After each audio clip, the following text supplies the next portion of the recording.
Chapter 7, Part 9. I'm hoping this is our last segment on this.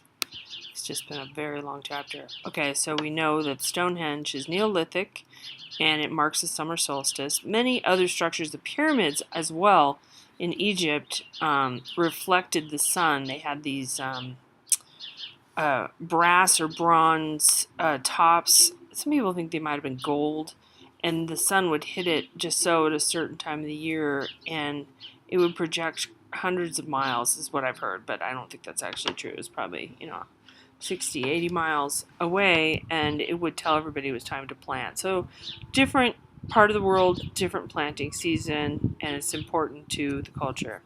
Okay, the Pantheon, one of my all-time favorite buildings. We only have the interior shot here.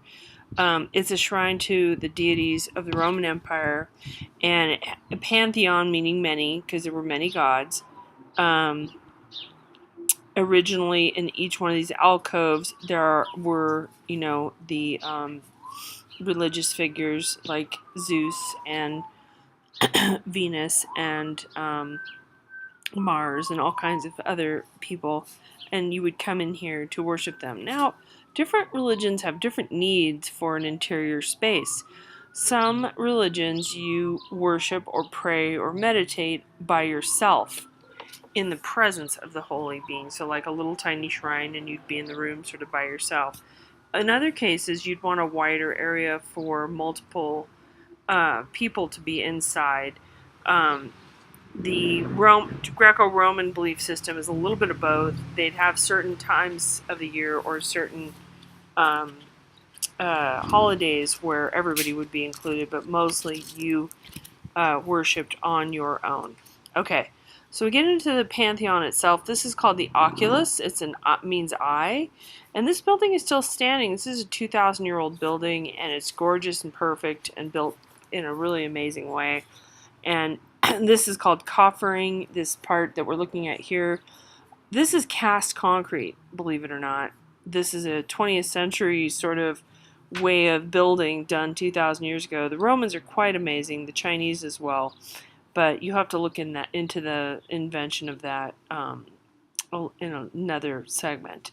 A lot of beautiful marble and decoration in here. This is a perfect sphere, or a hemisphere, meaning half sphere, or part of a sphere, and the shaft of light just comes in perfectly. I've been in here in rain. I've been here a couple of times into this building, and the rain comes through, and it just barely trickles down. I don't know. It's just miraculous, gorgeous building.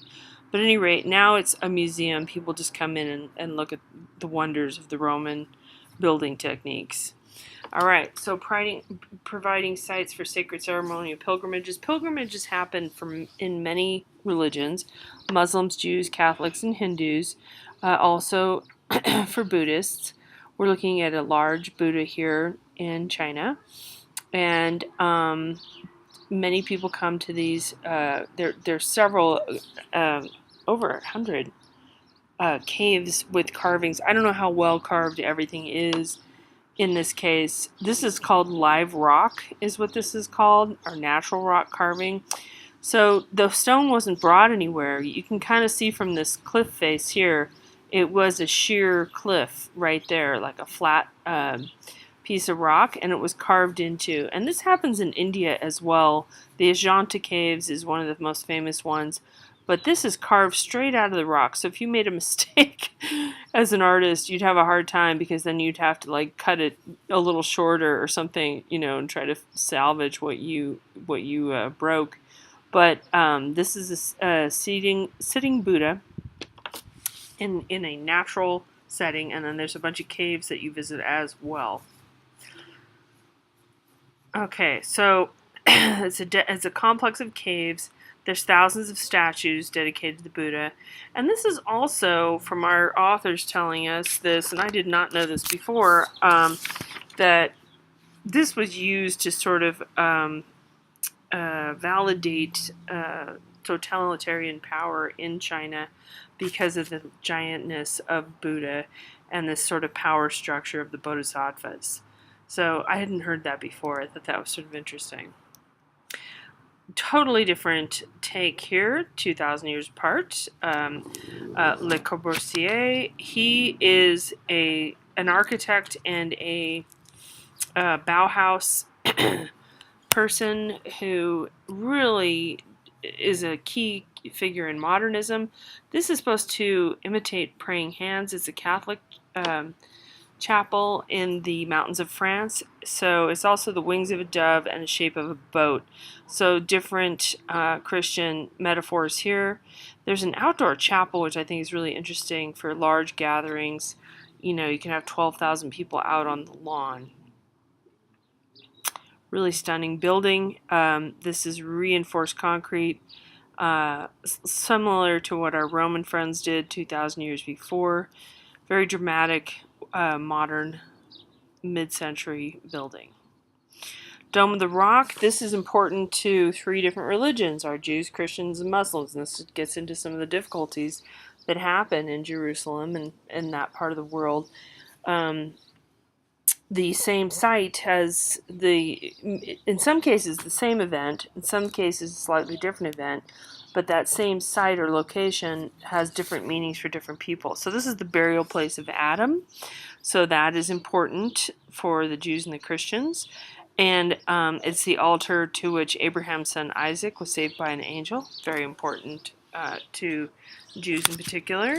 And also this was the original Hebrew temple, and it was destroyed by the Roman emperor, and then it was built up over later, about 600 years later. And the stone from which Muhammad ascended to heaven. So there are all people that, several different groups that want to worship in this space. And it creates some controversy, but in here it houses this relic, if you will, for the stone. That it's not a true relic. A relic is like a bone or a body part of a saint, but it houses an important object. Gorgeous building. So a little bit of that geometric tile. You can see there's some organic up here, and then the beautiful script. Arabian script, I just think, is one of the most beautiful written languages there is. And all these archways covered in tile. The bottom part is covered in stone, and the doors to enter are here. All right, slightly different temple complexes and large-scale sacred architecture. So when you need a lot of people to walk into a space, you're going to use post and lintel at this point in time. The Romans hadn't really invented the arch yet. Well, I wouldn't say they invented exactly, but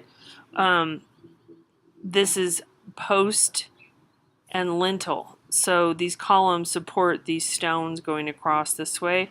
And you have to have a lot of support, a lot of posts to hold up the stone.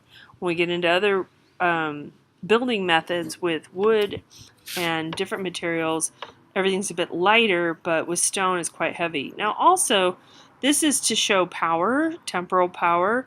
It's a grand expression. In the Egyptian belief, I'm going to skip ahead here.